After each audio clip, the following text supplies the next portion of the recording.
So Numbers chapter 22, verses 10 through 22. And Balaam said unto Elohim, Balak, the son of Zippor, king of Moab, has sent unto me, saying, Behold, there is a people come out of Mitzrayim, which covers the face of the earth. Come now, curse me them.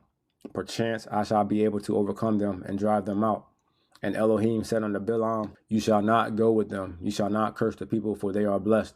And Balaam rose up in the morning and said unto the princes of Balak, Get you into your land, for YAHUAH refuses to give me leave to go with you.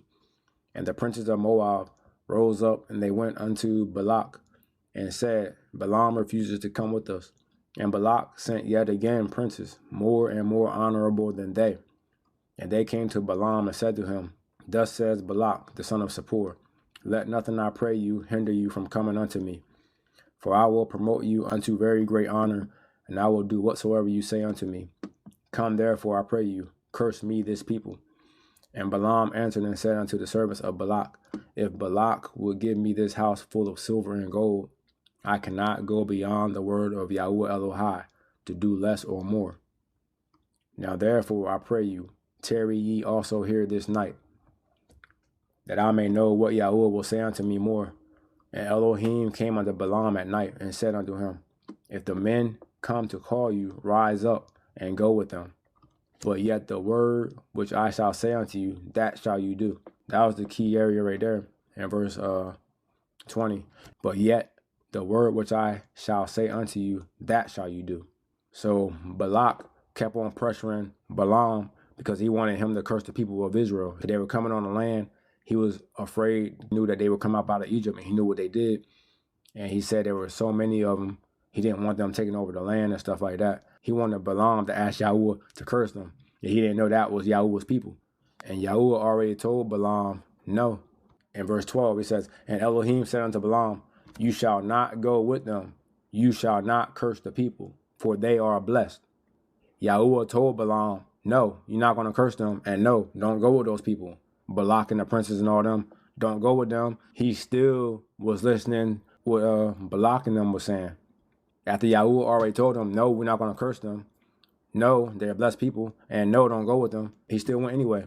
Look, verse 21. And Balaam rose up in the morning and saddled his ass and went with the princes of Moab.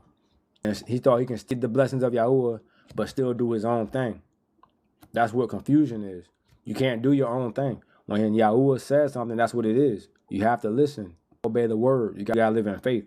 Living in faith is knowing what the word says, knowing what YAHUAH says, knowing what YAHUAH approves of and what he does not approve of, and living accordingly. Balaam knew what YAHUAH approved of. He told him, no, you're not going to curse the people, and no, don't go with them. But he went anyway. So in verse 21, and Balaam rose up in the morning and saddled his ass and went with the princes of Moab.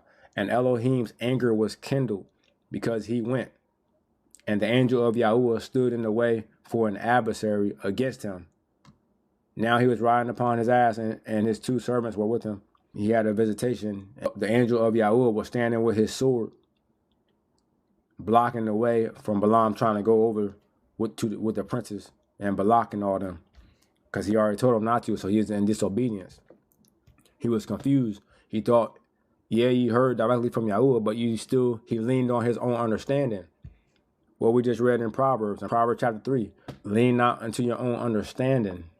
See, this is what Balaam was doing. He was leaning on his own understanding. When you lean on your own understanding, that's where confusion comes from. You got to serve him with your whole heart, all your mind, all your soul, all your strength, everything. So you can't hold on to something. You can't go do your own little thing knowing YAHUAH don't approve of it. You got to do what he approves of. You got to do what he says. You got to read his word and have faith in his word and do what it says. And that's how you enjoy the blessings. That's how you get access to the kingdom.